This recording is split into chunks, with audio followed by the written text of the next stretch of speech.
Это был ничем не примечательный весенний вечер.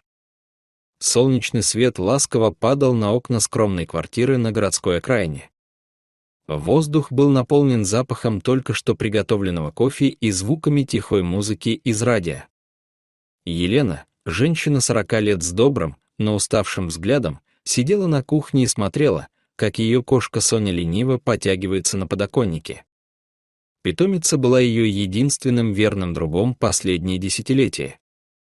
После расставания с мужем и переезда в новый район именно Соня скрашивала одиночество Елены. Кошка всегда славилась отличным аппетитом, обожала игры с бумажными фантиками и могла подолгу лежать на хозяйских коленях, тихо мурлыкая. Однако в последнее время Елену стали беспокоить небольшие, казалось бы, неважные перемены. Соня стала хуже есть. Порой она просто подходила к миске, обнюхивала корм и уходила прочь. «В чем дело, Сонечка?» «Не по вкусу», — нежно спрашивала хозяйка, наливая свежего молока. Кошка лишь вяло виляла хвостом и пряталась под кровать. Спустя несколько дней Елена заметила, что шерстка любимицы потускнела, а тело стало слишком худым. Она решила, что дело в стрессе или в весенней жаре. Соня и раньше теряла аппетит весной. Но когда кошка буквально стала таять на глазах, женщину охватила настоящая паника. Она взвесила Соню и поняла, что та сбросила почти треть своего веса. «Этого не может быть», — прошептала Елена, глядя на цифры на весах. Попытки изменить рацион ни к чему не привели. Женщина готовила куриный бульон, покупала дорогие деликатесы в банках, но кошка лишь облизывалась и уходила. Зато рыбу Соня по-прежнему обожала. Особенно речную, свежепойманную, которую Елена часто приносила от брата, увлекающегося рыбалкой. «Ну, рыбка-то уж точно поможет», — говорила Елена, тщательно выбирая кости и кладя в миску нежное филе карася. Соня с жадностью поедала угощение, а затем укладывалась на подоконник и засыпала. Так прошло несколько недель. Однако кошке становилось только хуже. Ее живот начал странно раздуваться. Шерсть вылезала клоками, а глаза стали мутными и воспаленными.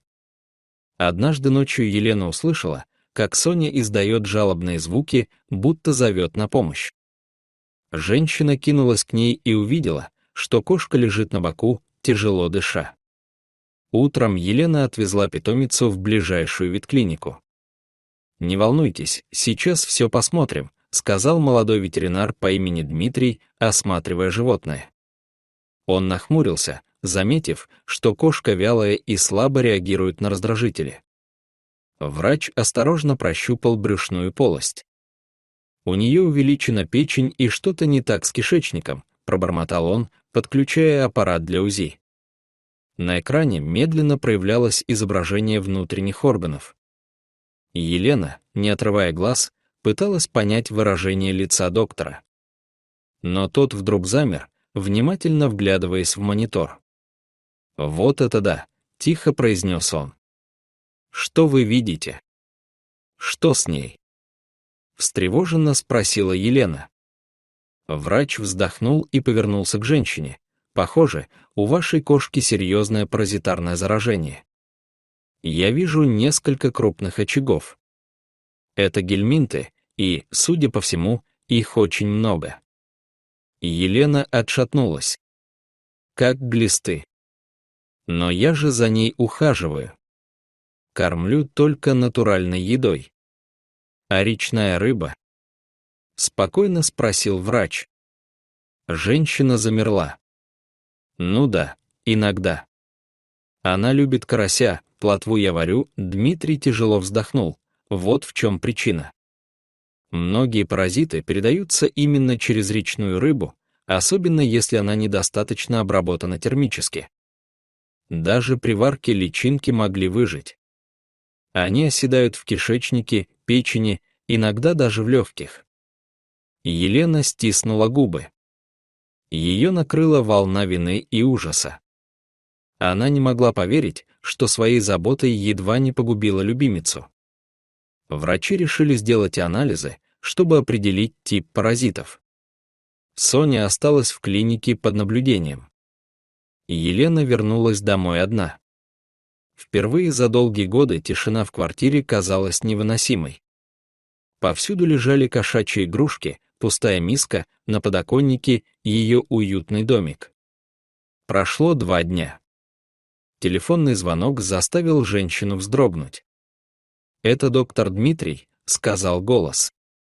«Мы получили результаты анализов. У вашей кошки обнаружен апистархоз, паразитарное заболевание, вызванное гельминтами, которые живут в рыбе. Это опасная инфекция, и не только для животных, но и для человека». Елена похолодела. «Подождите, вы хотите сказать, что и я могла заразиться?» «Да», — подтвердил врач. «Особенно если вы готовили рыбу без перчаток или пробовали ее. Вам тоже стоит сдать анализы».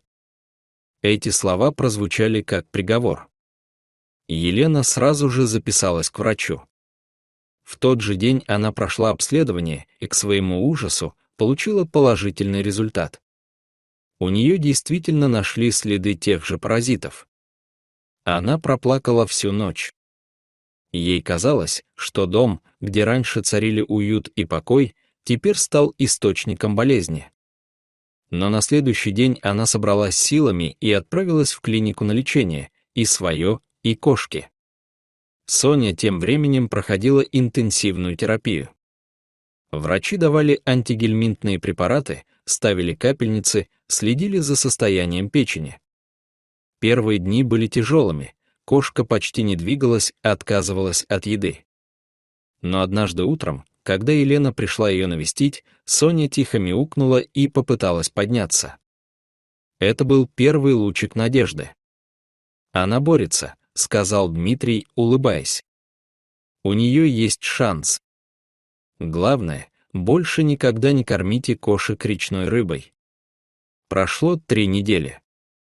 Постепенно кошка начала поправляться. Ее глаза снова заблестели, шерсть стала гуще, аппетит вернулся. Елена не могла поверить, что все позади. Она даже поменяла миски, выбросила старую посуду и прошла полный курс лечения сама. Когда Соня вернулась домой, квартира будто ожила. Кошка запрыгнула на любимое место у окна и подолгу смотрела на улицу, будто впервые видела мир заново. Елена подошла, погладила ее и прошептала: «Прости меня, малышка. Я больше никогда не допущу такого». С тех пор она начала тщательно изучать все, чем кормила питомицу. Только сухой и влажный корм, только обработанное мясо и фильтрованная вода. На холодильнике висела записка: «Никакой речной рыбы». История Елены быстро разошлась среди ее знакомых. Соседи, услышав о случившемся, тоже стали внимательнее относиться к своим животным. Некоторые даже перестали ловить рыбу в местной реке, опасаясь за здоровье питомцев. А доктор Дмитрий позже признался, что этот случай стал одним из самых показательных в его практике. «Люди думают, что натуральное значит безопасное», — сказал он. Но природа иногда хранит в себе страшные сюрпризы. Теперь Соня снова здорова.